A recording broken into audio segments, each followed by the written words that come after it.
Please, I can't breathe. Please, man. My stomach hurts. My neck hurts. Everything hurts. Just water or something. Please. Please. I can't breathe all the time.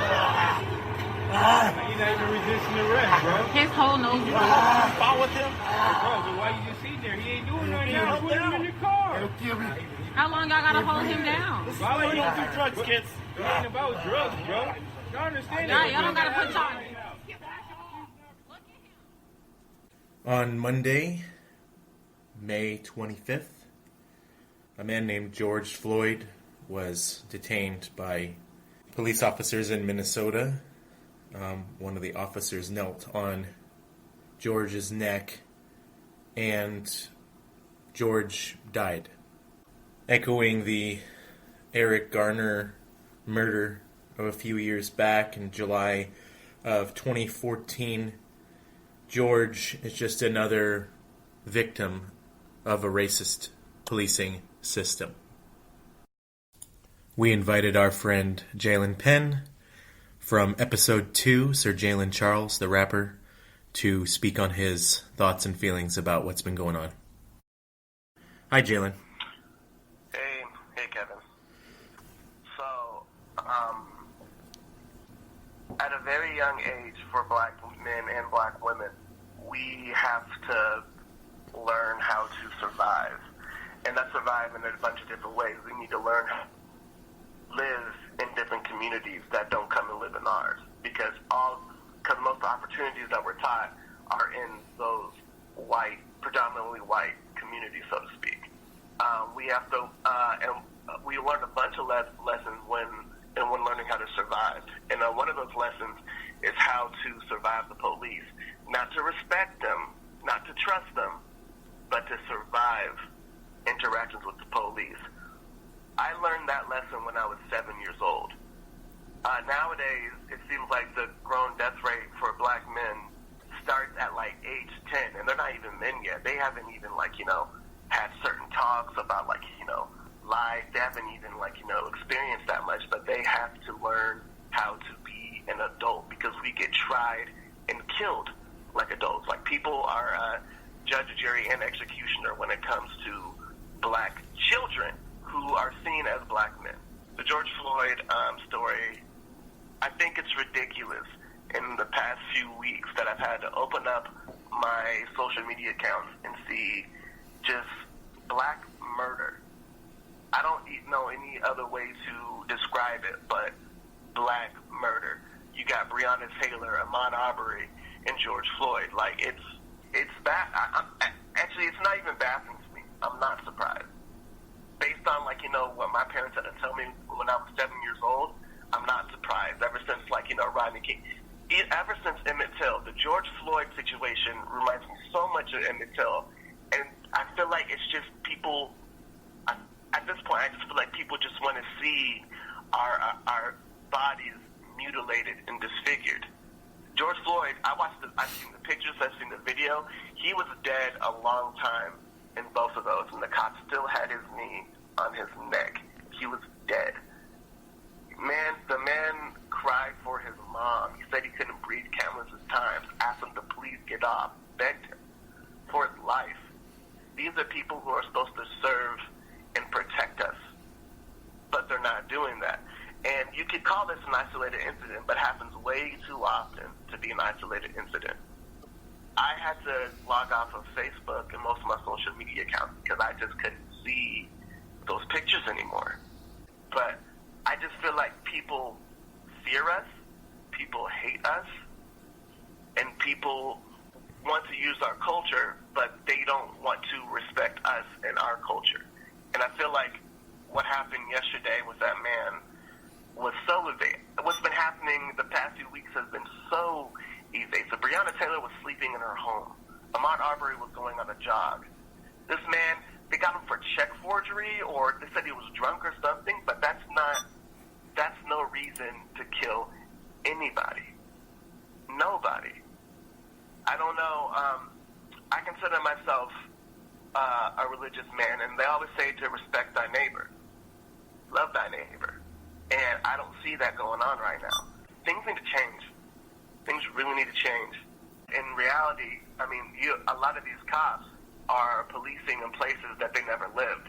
Right. And they're kind of taught to see certain threats. I'm not a police officer, so I can't speak on the training, but like, I have friends who say that like they're kind of taught to profile in a way. And especially if you haven't been in that neighborhood and you don't know how things kind of go down and like, the culture of the area, you're going to be on edge. And so I just feel like there needs to be changes in like how people decide to put people in certain districts who are police officers. I feel like there needs to be stronger background checks or something, or maybe more wellness checks on their end, because like, I wouldn't do the job. I know it's a hard job. And like, when you put human beings pretty much in charge of other human beings, things can go crazy. Things can happen. But they're happening way too often to people who look like me, my family, and some of my peers. To speak on like the Facebook post I posted, I said, if you're not an ally, I really don't have any use of you in my life. And Kevin, I see you as an ally. Thank you for putting me on here today. I really don't, like, I've had to cut off a lot of people who don't see certain things as like, wrong or murder or just like, profile, who just don't really get it and refuse to get it. It's one thing if you don't get it and you seek out the information and you come to a conclusion on your own, or like, you don't get it, but you hear me out. But if you're not even going to hear me out and like, listen to my experiences and things, like the first time, I mean, the reason why I had to have that conversation with my parents was because the first time I experienced racism was when I was 7. When I was 7, it was from adults who are grown adults, teachers, people in the community that like, are around me all the time. And like, this case in particular, in the Trayvon Martin case, when those happened, I didn't really want to leave my house. I was afraid to, and like, I proceeded to look over my shoulder and everything like that. And people, I graduated high school from Silicon, Washington, and that like, is a big area where there's a strong force of like, white people. It's a military community, but you get a lot of cycle of like a diversity, but it is white. And a lot of my friends growing up would say, hey, you shouldn't have to worry about these things. These things would never happen to you here. Or Washington isn't that racist. But like, you've had cases in Washington in the past 2 years where people are in their homes and getting shot by the police. I know a lady, I heard of a story, I don't remember her name, it's escaping me, and I'm sorry, rest in peace to her. But in Seattle, there was a woman who called the police, and the police came and shot her. Black woman. Like the fact that it's like, happening 45 minutes away from me, and you telling me I don't have to worry about these kind of things, I just see it as like disrespect to me and my people, or like, the black experience, and you guys just refuse to understand. So please engage in dialogue. Like, talk to your fellow like friends of color, fellow families of color if you have them in your family. People who need to be able to hear these things. I know they're uncomfortable. I know that it's a hard thing to talk about. No one wants to talk about death. No one wants to talk about like, these kind of sad and sadistic things that are going on. But it starts with the conversation, and it starts with change. All right, well, we're gonna try to do a poppy, happy little interview now, but I love you very much, and thanks to all the artists out there who are speaking and writing their names and painting them in the sky, and it's really bothering me, and I hope it's bothering you because it needs to bother you. So, yeah. Love to everybody. Love you, Jalen. Take care. Be safe. Yes, sir. And I'll see you soon, okay? See you later, man. Thanks for letting me talk.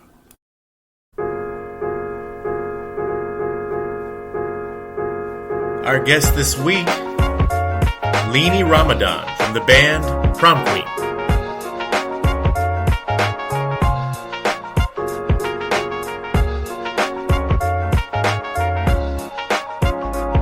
We've got a very special show for you folks. Let's go. All right, we are here this week with Leeni from the band Prom Queen. How you doing, Leeni? Doing good. How are you? I'm great. I'm excited that things starting to wrap up with the pandemic, and hopefully we'll eventually get out of here. Maybe next year, maybe the year after that. but we're hoping to get out and start seeing more of your shows. I wanted to just ask you a few questions about the band and about your music, and here we go. For the people who don't know, will you tell them a little bit about the music that you make with Prom Queen? With Prom Queen, we describe our sound as being DoomWop. It's sort of a old rock and roll kind of doo-wop vintage style of music, but it's a little bit darker and moodier, kind of cinematic stuff. So, cinematic, I was actually going to ask you, I'll just go ahead and jump right to that. I've heard you say in other interviews that film, I've heard you talk about film icons and classic film that has impacted you personally. What films and people, filmmakers, would you say, if any, have impacted the development of this band and the music that you create? Well, certainly David Lynch. We've kind of been embraced in the sort of Lynchian Twin Peaks community as being a band that kind of fits that sort of mood. It's sort of a twisted Americana sound, where you're taking a classic sound from old American music, but kind of adding sort of a horrific element to it at times. For us, sometimes it could be more of a wink and not quite so heavy as to be a horror element. It could just be a funny turn of phrase or something that you wouldn't have found probably in that music if you were to find it, in the time of its origin, 50s and 60s. So yeah, certainly that, and there's definitely like some Tarantino vibes Right. as well. Little There's surf a lot of rock? people that sort of say that our songs sound like they should be in a Tarantino movie or something, and I'm totally cool with that. Yeah, I mean, you might even find yourself in like an Oliver Stone during that time of Natural Born Killers or something like that. That'd be kind of cool. Mm-hmm. Yeah. But so for those of you who don't know what doo-wop is, you start out with that. Doo-wop is a 50s style aesthetic of music that kind of has this big hair and bubble gum and these. It's got a definite look and style. If you check out Leeni and Prom Queen, that style is definitely permeating throughout the entire aesthetic. And like she said, there's this kind of the doom part of the DoomWop. So it's very interesting to kind of mix those together. There are actually a few other members of the band. Who are those people, and how did you all come together to make this project? Yeah, I started out with being a solo artist. Prom Queen was a solo project. I had backing tracks on a pedal that I would trigger, and then I would just play guitar and sing on top of it, and that was kind of how it began. And then I started getting bigger and bigger shows, and it started feeling really weird being on these giant stages with just me and a guitar, and I thought how nice it would be to have some other people playing with me. So slowly but surely the band formed. The first person who joined was Ben von Wildenhaus. He's an incredible artist in his own right. His solo project turned into a band called Von Wildenhaus, and they're incredible, and we do a lot of shows together as two bands. And he was the first to join, and then slowly but surely we kind of ended up with a lineup that stayed pretty sturdy over the years. It's been 8 or 9 years now, and it's been Tom Myers on drums, and Ben on guitar, sometimes on bass, and then Jason Gessel was also a guitarist who joined up, and now we've got Caleb Thompson who joined as well. He plays bass or baritone guitar, and then we also have John Sampson who plays the baritone sax, and he was a member of Von Wildenhaus, and I loved his saxophone sound so much that I really, really wanted him in the band. And he's a multi-instrumentalist too, so he can play piano, guitar, saxophone. He's just great at adding little elements. So he's a really wonderful addition to the group. You have a couple backing singers too. Are they? They're they look like dolls. You have to see these music videos. They're amazingly. I'll touch on the videos in a bit. But who are your backing singers there? Yeah, our backup singers, they're no longer kind of doing the live show with us anymore because it got to be too big. It Right. was like 8 or 9 people on stage, and with the backup Right. singers, I had them in drag, and none of them were drag performers. And getting them to learn how to do their own makeup, and I had my sister doing makeup, and making sure the wigs were there, the costumes were there. It was kind of a lot. We did it the year that DoomWop came out, and that was kind of nice. We had like this big old band for the release of our last record, and we kind of performed with them all year. And then it just got to a point where we were done promoting the record, and I really wanted to get back to being able to do smaller, simpler shows. So we called it quits on the backup singers, but I really love them. We had Jimmy Harrod, who is incredible. He performs all over the world with Pink Martini, and he's just got an incredible voice. And then Joel Domenico and Evan Barrett were 2 people that I met from my relationship to the venue, the Can. They were both performers there, and I met them magically, and it was just so amazing getting them together. And I really miss the vibe backstage when we had the singers was so much fun. It was just such a family and a lot of camaraderie, and I miss having them around quite a bit, but it was hard to have that big of a band.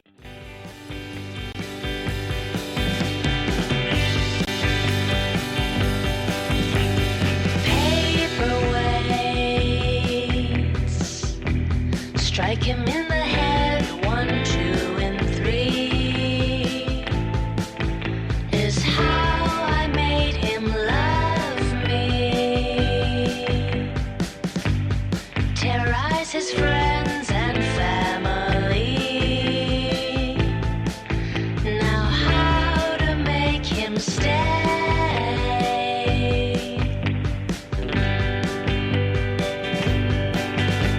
Trapped him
That was Piano and Bricks. The track was from the album DoomWop by Prom Queen. It sounds like the whole project is incredibly ambitious. It's when you watch the videos, people can see that it just looks like you're challenging yourself a lot. In one video, you're looping and playing the piano with your feet, the guitar, the singing, and it's all at once, and it's all live recorded, or at least it appears to be so. Do you like that, challenging yourself within your creation, within your creative energy? Do you like to challenge yourself? Sure, yeah.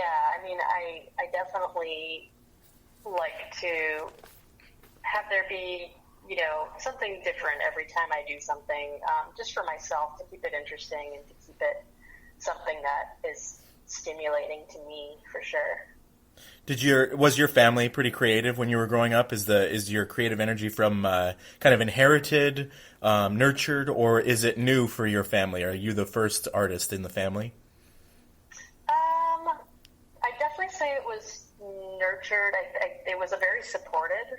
My mom and my dad, they were divorced, but they both really agreed that us getting involved with music was always a really good thing, and so they always supported it a lot, and they were really proud of it. But my sister, who lives here in Seattle, she's also a songwriter and musician, and she's going to be more active probably in the next year or so. She just relocated back to Seattle and wants to start her own band again. But for the most part, I am the only performer in my family right. That's active right now, yeah. But everyone's got the talent. It's really cool to have sisters who play music. Where does that process begin for you of creating the song? Are the lyrics there? Have you had lyrics in your back pocket for a while, and then they need chord progressions, or do you get a chord progression stuck in your head, and then you're like, I'm going to go ahead and toss some lyrics to that? Which direction does that go for you?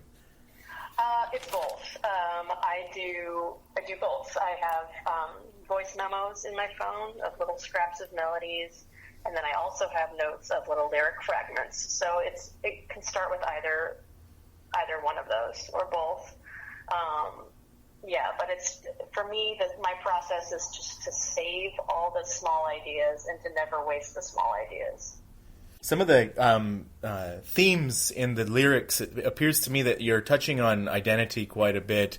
As a matter of fact, in one song, Leeni has long dark hair. She talks about having blonde hair and having very short hair, and it kind of impacting the way that the receiver is kind of seeing her. So now that I'm talking to the audience, I'll talk to you. How does identity, your identity specifically, and maybe the overall theme of identity kind of impact the work that you're doing? I think it's just it's a part of life, and I think that identity is something that I'm always exploring, and because it's like you kind of go on a path for a while, and you're like, well, what if I was this other person? And it's hard to stick to one person in life and just like, I'm going to be Leeni and I'm always going to be this one way.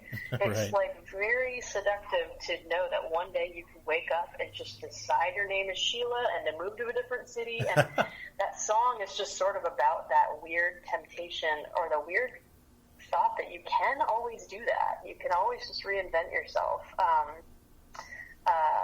And yeah, just the decision every day of who you're going to be, because it is a decision every day. That's fantastic. What themes are you, is there something that, because I know everybody, a lot of artists are spending their time in this pandemic doing extra creation. I mean, you're not able to perform live. Are there any themes that are coming up in your life again and again that you might be touching on going forward? Some new lyrics or some new concepts that you're kind of playing with for new songs coming up? I don't know. I don't know if I've noticed like a difference in new themes or anything. I think in a way, I don't know. I have a lot of stuff that I haven't released, and a lot of it's incomplete. Tons of song fragments or like half songs that I haven't finished that have been in existence for years. So they're not things that I've been writing since lockdown necessarily. And there's such a backlog of those that I kind of feel like I'm working on those first and foremost. I'm not really developing a lot of new ideas during this time because I feel like a little bit of a blank slate just because of all the uncertainty. I don't know if I feel great about writing new material right now, so I just feel better about working on the older stuff that I've never been able to get out. We're going to go ahead and let the track Why Do You Dream take us into the break.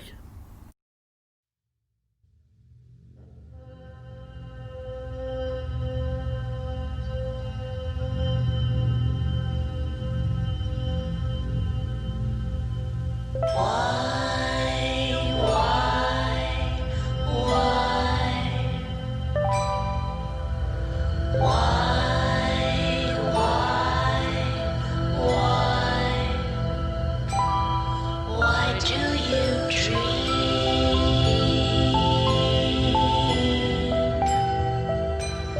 When you could wake and be with me?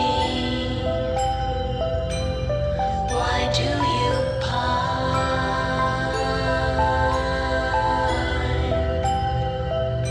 When you could be mine, you could be mine, you could be mine.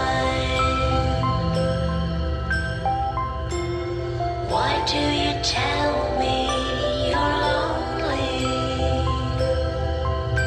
when you could be right here with me? Why do you tell me you're missing me when you could be kissing me? Why do you dream?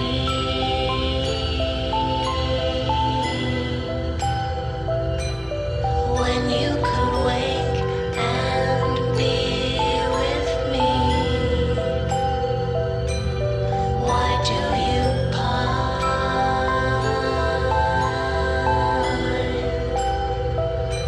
When you could be mine, you could be mine, you could be mine.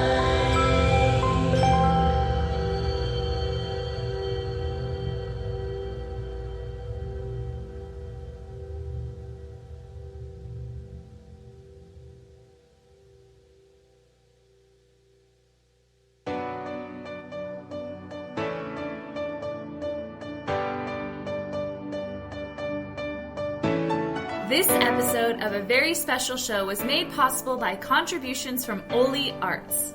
Oli Arts is the South Puget Sound's premier multi-platform arts publication. They are dedicated to highlighting the amazing arts and culture our community creates. They deliver information about performance, music, visual arts, and cultural events around the South Puget Sound via multiple mediums.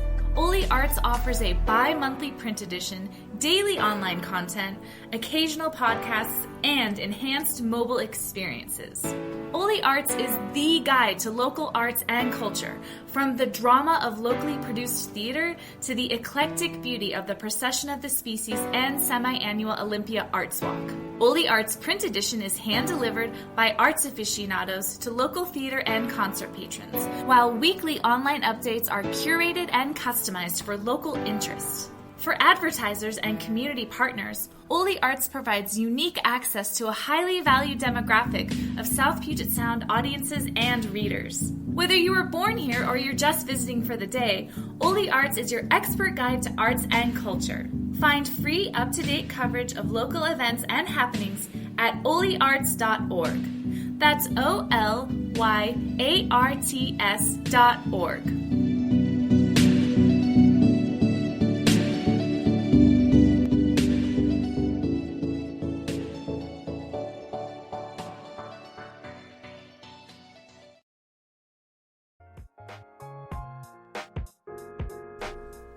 Do you own or manage a local business? Are you looking for affordable access to a large, diverse customer base?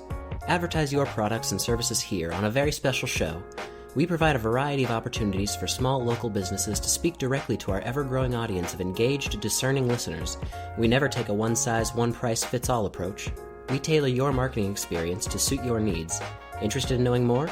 Visit averyspecialshow.com and use the contact form to tell us what you're looking for. We've got episodes going live every Wednesday at 7 p.m. Keep loving, keep creating.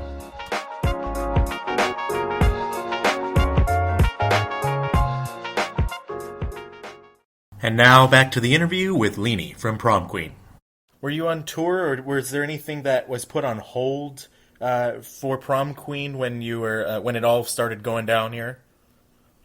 No, we don't do a lot of touring, so it works out for us just fine. We had a couple shows booked, but they were like literally 2 or 3 shows over the summer, and you know, we've never really relied on touring income, or we've never been a touring band just because it's very difficult to afford. We have no support, and I did book a couple tours for us in the past just to say we did them, and they were extremely difficult to pull off. As rewarding as they were, I can't put myself in that position of consistently doing that to myself. So it's pretty rare that we get out there and do any touring. If you had like unlimited funds, let's say $100 million, are we making like the greatest like Pink Floyd style like movie album ever made because you've done like a movie album already, or are we doing a huge tour? Like what would be the big project that you would take on if you just had unlimited funds? Yeah, definitely probably something more in the movie realm than a touring realm. That's just where my wheelhouse is, and I'm a visual person. I'm a video editor by trade. I love to shoot. I love making music videos. So definitely getting more ambitious on the media end of things is probably where I would go for sure. What is it that you're communicating? What's the goal of Prom Queen in the end? Like, if you could write the blurb at the very end of the book or on the back cover, and it said Prom Queen on the front, and then Leeni gets to write her own blurb. What is Prom Queen? What has it achieved at its highest goals? I don't know. You know, that's hard to say and nail down. I sort of feel like I just want people to enjoy it and to take out of it what they want. And it's sort of, I feel like it hits different people different ways. There's people that are really into lyrics and they'll read the lyrics and find meaning there. And there's people that don't really pay too much attention to that, but just like the sound. And so I don't want to tell people what they should be getting out of it. I just feel like just want people to hear it and to take it in and have it mean what it means for them. Do you feel the crushing fear of a love that disappears in a world where nothing matters? Or am I alone here?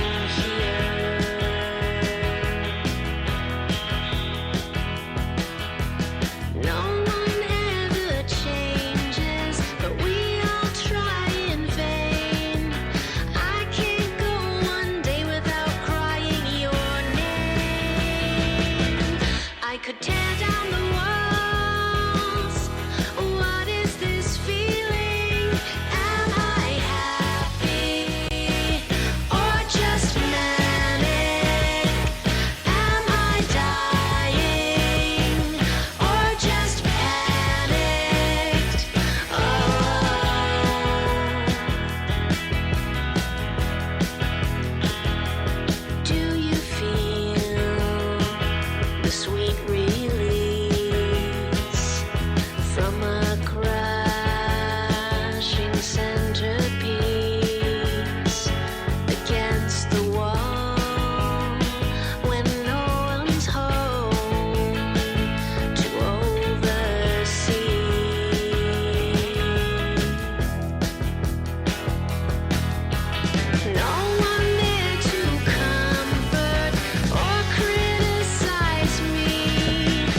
That was a track called Manic Panic, again from the album DoomWop.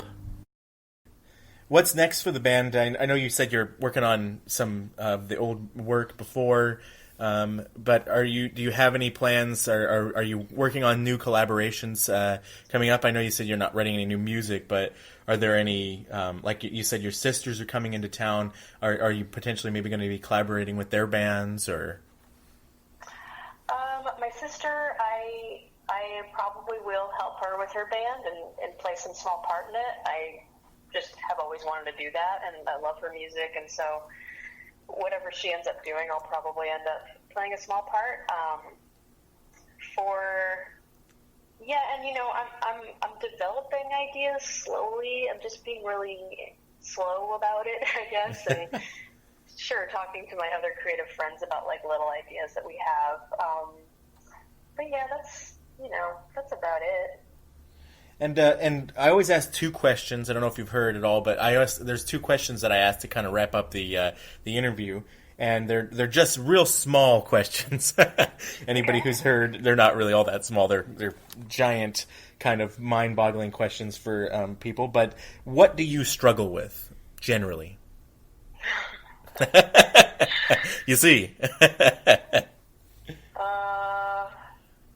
What do I struggle with? I mean, it's always a struggle, the balance. I think balance is always a big struggle for me in terms of, like, how much of my life is being consumed by work, how much am I able to be creative, how much am I able to just be a human being who exists in a body wandering the earth. It's just, I think balance is a constant struggle because my life is always changing and evolving. I don't have like a full-time job or like any stability really. So it's just, I think the struggle is always with balance and stability. And the second question is, what is important to you personally? What's important to me personally is that I'm always striving to be a better version of myself for the people around me and for myself and for the world, and that I'm, interacting in the world as an open, honest person and creating things and being inspired and just trying to be present and enjoy everything that life has to offer. Well, that's fantastic. We're going to wrap it up there. I'm going to let you go ahead and tell the audience anything else you want to tell them, particularly where can they find your music, anything you'd like them to know, yeah.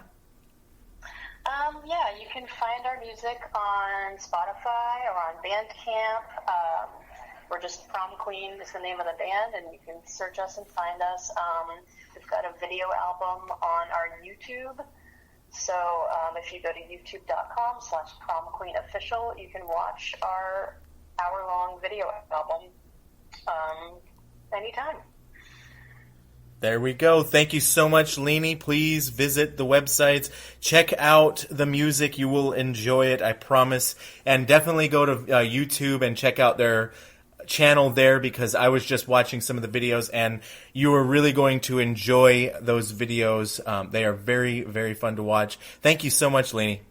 All right. Thanks so much. Have a good one. Bye. Black Life by Dorothea Lasky.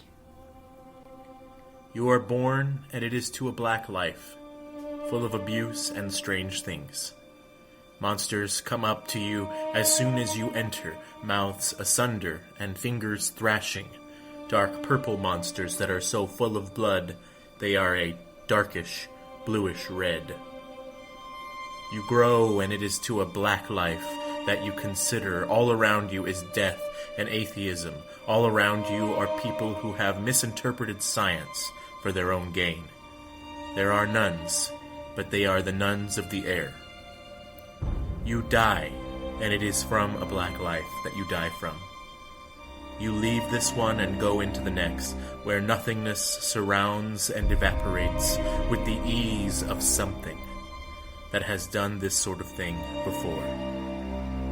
I leave, and I am a black life. I leave you 'cause you didn't need me after all, and I want to be what you made me to be, but you never really made me. This life made me, this thing that I am.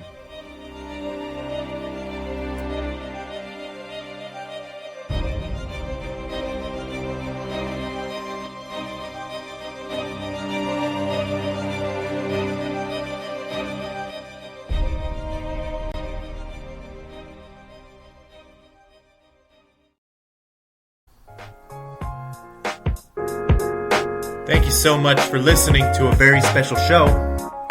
Our guests next week: Puget Sound Bluegrass Folk Music Band, the Pine Hearts, with special live performance after the interview. Make sure to visit averyspecialshow.com for more information. And like, subscribe, and follow us on all social media platforms.